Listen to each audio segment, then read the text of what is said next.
Bonjour et bienvenue en tête-à-tête, l'émission d'interview de France 24. Nous sommes à Ankara.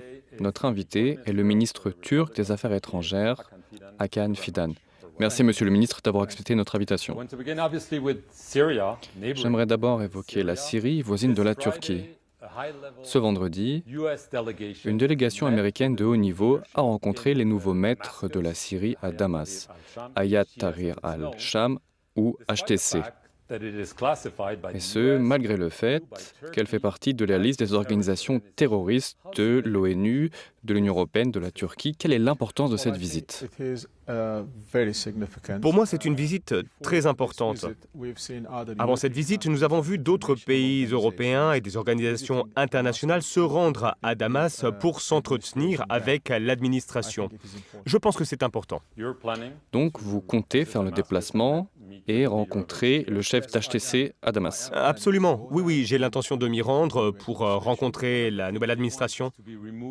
L'un des enjeux pour HTC, c'est d'être retiré de la liste des organisations terroristes. Ils s'y trouvent en raison de leurs liens anciens avec à la fois Al-Qaïda et l'État islamique.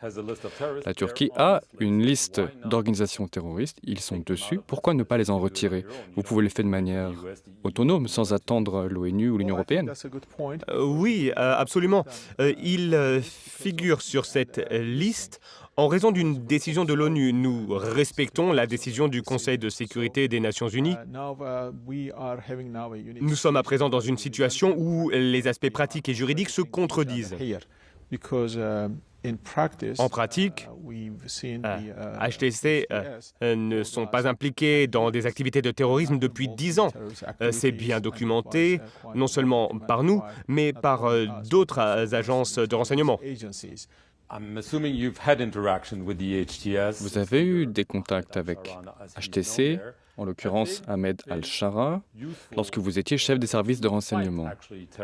Ont-ils été utiles dans le cadre de la lutte contre le terrorisme, comme l'État islamique ou Daesh? Ont-ils coopéré avec vous ou avec les Occidentaux pour montrer qu'ils ne sont plus des terroristes, mais qu'ils participent à la lutte contre le terrorisme? Absolument, oui, très largement d'ailleurs. Nous avons une excellente coopération dans notre échange de renseignements pour lutter notamment contre le leadership de Daesh.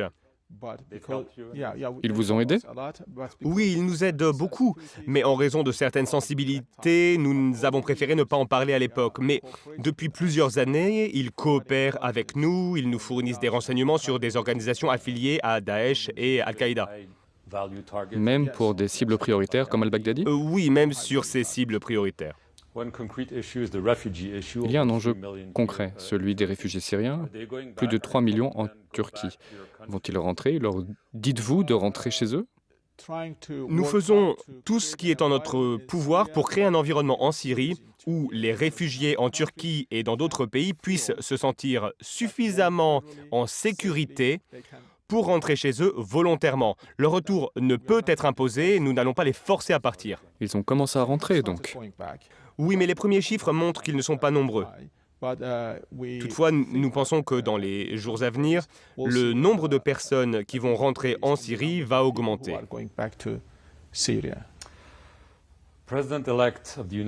Donald Trump, président élu des États-Unis, a déclaré qu'il s'agissait d'une prise de pouvoir inamicale de la part de la Turquie. Lorsque Assad est tombé, il admire le président Erdogan, il a affirmé qu'il avait été dur et qu'il avait enfin obtenu ce qu'il voulait depuis longtemps. Quelle est votre réaction? Je pense qu'il cherchait à faire un compliment sur ce qui venait de se passer, mais on ne peut caractériser ce qui s'est produit en Syrie comme une prise de pouvoir de la part de la Turquie. Au contraire, si prise de pouvoir il y a, c'est une prise de pouvoir du peuple syrien. De nombreux observateurs ont du mal à croire que, tout d'un coup, l'Iran et la Russie, qui avaient tant investi pour soutenir Assad, et même sa répression, il y a plusieurs années, donc l'Iran et la Russie se retirent soudainement, sans que ne tombe un seul coup de feu. Franchement, il y a eu un accord, non? Je n'appellerai pas cela comme ça. Je pense que si vous observez la stratégie russe, M. Poutine est au pouvoir depuis assez longtemps, et plus qu'un administrateur technique, il est aujourd'hui un bon penseur stratégique. Je pense qu'il sait ce qui est important et ce qui l'est moins, ce dans quoi s'investir, ce qu'il faut continuer, ce qu'il faut abandonner. Dans ce cas, il a fait ses calculs et a décidé d'arrêter les frais. Donc d'abandonner Assad? Je ne sais pas s'il l'a abandonné. Ça ne semble pas être le cas parce que Assad, en définitive, est aujourd'hui à Moscou. Et l'Iran? Est-ce que c'est lié à ce qui est arrivé au Hezbollah au Liban? L'Iran a calculé toutes ses options et ils ont adopté une approche très réaliste. La Russie dispose toujours de 2 bases militaires en Syrie. On a posé la question à Vladimir Poutine ce qu'il en sera à l'avenir. Il a répondu qu'on verrait bien et qu'il faudrait en discuter. Je le cite, « L'écrasante majorité des pays de la région ont intérêt à ce que la Russie garde ses bases en Syrie. » Êtes-vous favorable au maintien de ces bases russes en Syrie? Nous sommes fermement opposés à ce que toute base reste en Syrie. Non seulement les bases russes, mais toutes les autres. Donc ils doivent partir? Le choix appartient au peuple syrien. C'est à eux de trouver des accords. C'est leur choix. Alors nous verrons. Mais à l'heure actuelle, ce que l'on observe, ce sont les Russes qui sont en train de redéployer leurs unités. Et une fois le processus terminé, nous ignorerons combien resteront basés en Syrie. Puisque vous parlez de présence militaire, tout le monde pensait que les États-Unis avaient 900 soldats déployés en Syrie. Or, le Pentagone vient de révéler qu'il y en avait en réalité 2000 en Syrie donc. Saviez-vous qu'il y avait 2 fois plus de forces américaines en Syrie qu'annoncé officiellement? Vous êtes très bien renseigné? Non, ces dernières semaines, nous avons remarqué une augmentation. Les Américains disent que leur objectif est de lutter contre l'État islamique, semble-t-il. Pourquoi souriez-vous? La lutte contre l'État islamique a toujours été utilisée comme prétexte. Mais rétablissons la vérité. La lutte contre l'État islamique se résume en une seule tâche, s'assurer que ces combattants restent en prison. C'est tout. Malheureusement, nos amis américains et certains Européens comptent sur une organisation terroriste pour garder les terroristes en prison. Donc, vous êtes opposé à la montée en puissance des forces américaines en Syrie. Vous ne pensez pas que ça soit la bonne décision?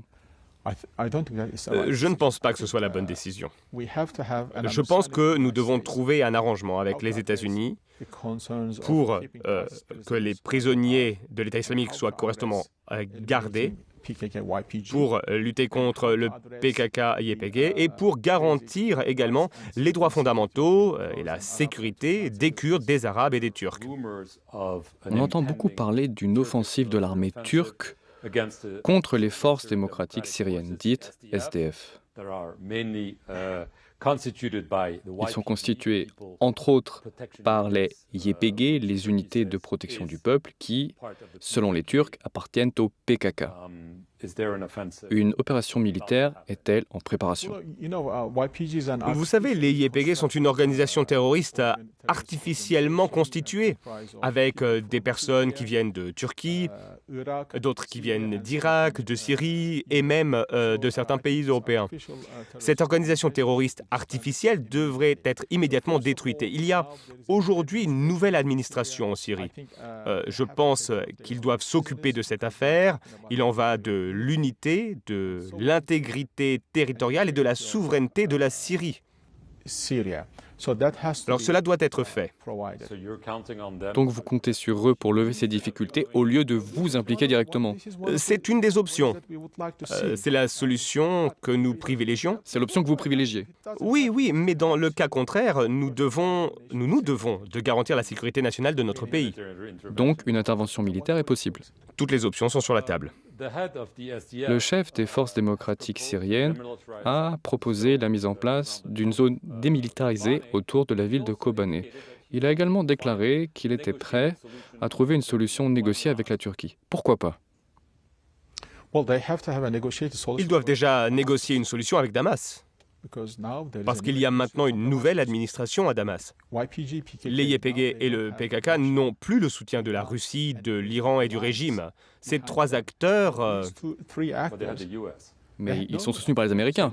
Non, mais ces trois acteurs étaient les piliers, les fondations, les piliers sur lesquels les YPG pouvaient reposer. Les États-Unis et certains pays européens soutenaient les YPG, soutenus par ce pilier. Ce pilier a maintenant disparu. La réalité a changé à Damas. Nous espérons que ces problèmes seront réglés, mais en parallèle, les YPG et le PKK savent ce que nous voulons. Nous ne voulons pas voir toute forme de menace militaire contre nous. Les menaces existantes comme les potentielles. Un cessez-le-feu à Gaza est-il aujourd'hui plus réaliste, et ce au regard des événements à la fois au Liban et en Syrie? On a entendu dire que les choses avançaient, mais vous le savez, il y a des précédents et il faut rester prudent. On a déjà entendu ces rumeurs. Pensez-vous qu'il y aura un cessez-le-feu à Gaza à court terme? Toutes les parties prenantes intéressées avec lesquelles je me suis entretenu et nous-mêmes sommes plus optimistes. Mais je ne sais pas si c'est de l'optimisme aveugle ou si la réalité permet de formuler un tel souhait. La réalité semble indiquer que les deux camps, Israël et le Hamas, se rapprochent. Mais sont-ils assez proches pour conclure un accord de cessez-le-feu ? Ça, nous le saurons très bientôt. Donc le Hamas a bougé? Le Hamas a bougé. Êtes-vous préoccupé par une potentielle guerre entre Israël et l'Iran? Oui, très. Car vous avez l'impression qu'Israël va frapper l'Iran car il est faible actuellement? Peu importe la raison, il est possible que cela se produise. La seule chose que je sache, c'est que les Iraniens ne veulent pas de cette guerre. Ils préfèrent éviter une telle confrontation. Et ça, c'est une information que j'ai reçue directement de nos amis iraniens après les avoir rencontrés. Hakan Fidan, ministre turc des Affaires étrangères. Merci, monsieur le ministre, de nous avoir accueillis à Ankara et merci à vous d'avoir suivi cet entretien sur France 24.